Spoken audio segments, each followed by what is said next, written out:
आयज हो मेळावो जाल्लो आसलो तितून लव जिहाद हेजेर कायदो काडपा खातीर आमी पळयता की आमच्या देशभरान लव जिहाद ह्यो केसीस वाडत आसा आनी हेजेर कंट्रोल येवपा खातीर कायदो हो जावपाकूच जाय।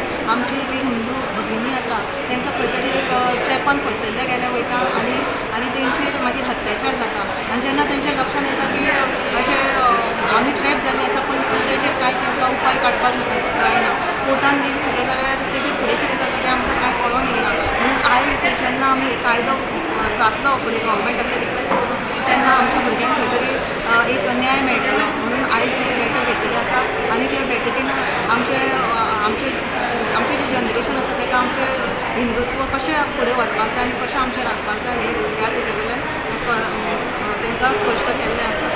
देव बरें। हो मेळावो घेण्या मागचो उद्देश असो आसा की सध्या जर आमी पळयली जाल्यार गोंयांत व्हडल्या प्रमाणान लव जिहादच्यो केसीस जातात।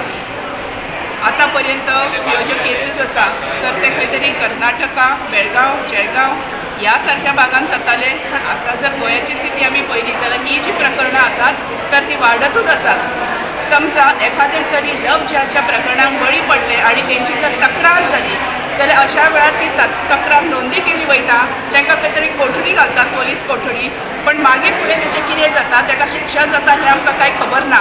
तेन्ना आजच्या ह्या मेळाव्याचो उद्देश आसलेलो की लव जिहादाक जे बळी पडलेली आसा आनी जो आरोपी आसा तर हेका कडकल्या कडक शिक्षा जावची जेणे करून दुसऱ्या चलये कडेन पळोवपाचें तेचें धाडस जावचें ना। म्हणून लव जिहाद बंदी कायदो जो आसा हो गोंयांत जावचो। आज अन्य 11 राज्यांनी लव जिहाद हा जो प्रकार आहे या प्रकारामध्ये मुख्यतः आपण बघतो की मुली बळी का पडतात, तर मुली बळी पडतात कारण की मुलींना धर्माबद्दल शिक्षण नसतं, धर्माबद्दल शिक्षण नसल्या कारणाने धर्माबद्दल अस्मिता नसते आणि म्हणूनच कोणीतरी काहीतरी फुसलवलं, काहीतरी खोटं सांगितलं तर मुली याला बळी पडतात। तर ह्या पडू नये यासाठी सुद्धा धर्माबद्दलचं जे शिक्षण आहे ते प्रत्येक घरामध्ये पोचलं पाहिजे। खेदाची गोष्ट म्हणजे पूर्वी धर्मशिक्षण जो आहे ते गुरुकुलाच्या माध्यमातून दिलं जायचं, आज ती सगळी व्यवस्था कोलमडलेली आहे। आज शाळा पण कॉन्व्हेंट आहेत, आज मंदिरांमधनं सुद्धा असं धर्मशिक्षण देण्याची कुठली व्यवस्था नाही आहे आणि म्हणून अशा प्रकारचा मेळावा घ्यावा लागतो की ह्या धर्मशिक्षणाच्या माध्यमातून आपल्याला मुलींना वाचवण्यासाठी आपण काय प्रयत्न करायला पाहिजे, कसे प्रयत्न करायला पाहिजे याविषयीची जागृती करण्यासाठी आपले प्रयत्न असतात।